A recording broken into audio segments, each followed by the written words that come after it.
We were just talking, we were reminiscing there, saying when you used to take me out, we'd go out for a little cider and a chicken in a basket, wouldn't we? Well, it chicken wasn't and you chips. I used to bring out, but it was... do you know, there used to be a restaurant chain called Scandia, which have broken up since. But it was a classy place in Belfast, I'll tell you that. You take all your Speciality, girls. Leslie, was chicken in a basket. Bring me back in time. Nothing wrong with chicken in a basket, I'll tell you, it's fantastic. But this is yours with a little twist, no A doubt. little twist, and we're going to do our own chips as well. But let's first of all start with the chicken, and we're going to use not chicken breasts because they'll dry out. So we're using chicken thighs and drumsticks. Notice I've just cut some slashes in there like that, just to help the flavours get through.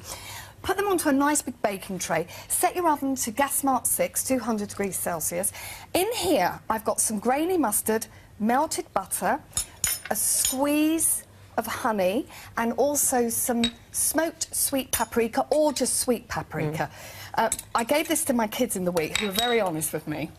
And my son, he doesn't like mustard. And I thought, I'm not going to say anything. Well, he downed that chicken in a basket. Absolutely downed it. I offered Did my you tell him son afterwards mustard. it was mustard? I did afterwards. I did tell him. So you offered Lucas in your ears. So heard could you you. just blow your nose a bit? I heard you, I just wasn't very interested. No, yesterday you saw me offering Jack mustard, and his reaction was... Yeah, but you offered him like the really hot English mustard. Yeah, well, really this is the sort of grainy one, and what you want to do is notice that the chicken thighs have actually put skin side down. What you want to do is brush now. If you brush half of that all over the chicken, and then while you're doing that, I'm just going to show you how to do the chips. Why are you doing skin side down then? Well, because we're going to cook it for 25 minutes and then turn it over and make it really crisp. And cooking it skin side down will keep it nice and moist, okay? All right, so let's make the chips now. Cook it around about the same time. Nice and big, nice big potatoes. Kind of square off your potato first of all.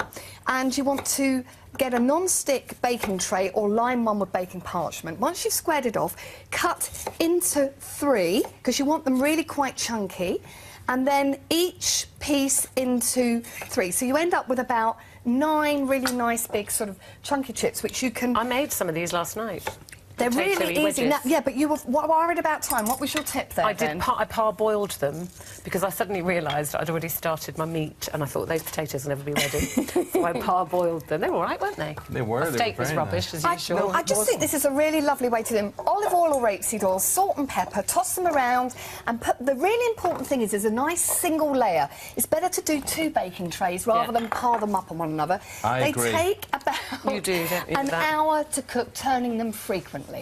And then you put this in, and after 25 minutes, turn it over and do exactly the same thing to the other side. Shall I put that in then? Wait a sec, one last thing. That's right, squeeze over lime. And then what I tend to do is I get my fingers right in there, throw the lime wedge in and finish off just with a little sprinkle of salt and black pepper. And that can go in the oven, please, Ruth. Yes, miss. OK. Right, now let's move on to dips.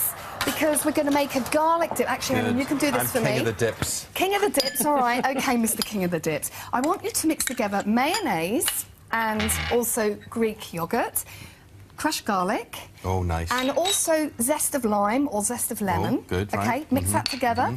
And it's as easy as that. And then we're going to do a sweet chilli dip. Smells lovely. Ketchup, your favourite. Sweet chilli dipping sauce, depending actually on how hot you like it. I like it quite hot. See, these are the sort of essential things I would buy in that supermarket shop. Really? Yes. When you get sent, So our house is full of nice things like this because of me. All right, that's all you need to do. Get that in the dish. And we're now basically ready to serve. The chicken takes about 55 minutes to an hour. Yeah. And the chips take round about the same time. Make sure that you cook... Should I put your chips in? The crew can have them. Yeah, they're absolutely. all salivating. Look at them. Make sure your chicken is cooked all the way through. Here it is, nice and crispy. Get your basket, lots of napkins for everyone, a bit of baking parchment, and then we've got our chips here. Smells gorgeous. You need to turn these sort of quite a few times, and then just pile that into there. And you've got that lovely sort of caramelised lime, which you can then just sort of put, which will look really pretty. Now, these aren't too hot, so you should be all right to taste. And the final thing, pile the chips in, nice big napkins, and there you have... This is a nice Saturday night in front of the telly kind of supper, isn't it? No, this is a nice Friday lunchtime in front of the... You can do the next item and I'll just eat that. Right, there we are. Bon appetit. I'm tasting away. Have a little try. Try the dip. And the chicken first. And they shouldn't be too hot, so you should be all right. Nicer than barbecue stuff, really, as well. And that honey and paprika gives the chicken a nice taste. Is that sticky enough for you? Oh, that's lovely. I love that. It doesn't taste like mustard at all, does it? No, and I think that's probably why Isaac was fine with it, and the honey and also the paprika. But really important, make sure your chicken is cooked all the way through. No pink juices, all nice and You're clear. absolutely right. Pink juice is bad news. Bad So you go, news. yeah. That honey's good for my throat as well, isn't it? Very good for your throat. Stop you talking. Congeal and hardens at some stage, hopefully. He's getting Good job, very I think cheeky, he's isn't funny, he? isn't it? It's a good job I think he's funny. Go on, then you read that then, because I've got thoughts I can't Leslie, thank you speak. very much indeed. You're welcome. If you fancy having to go at all of this, you can find the details of Leslie's recipe. There it is there on the website.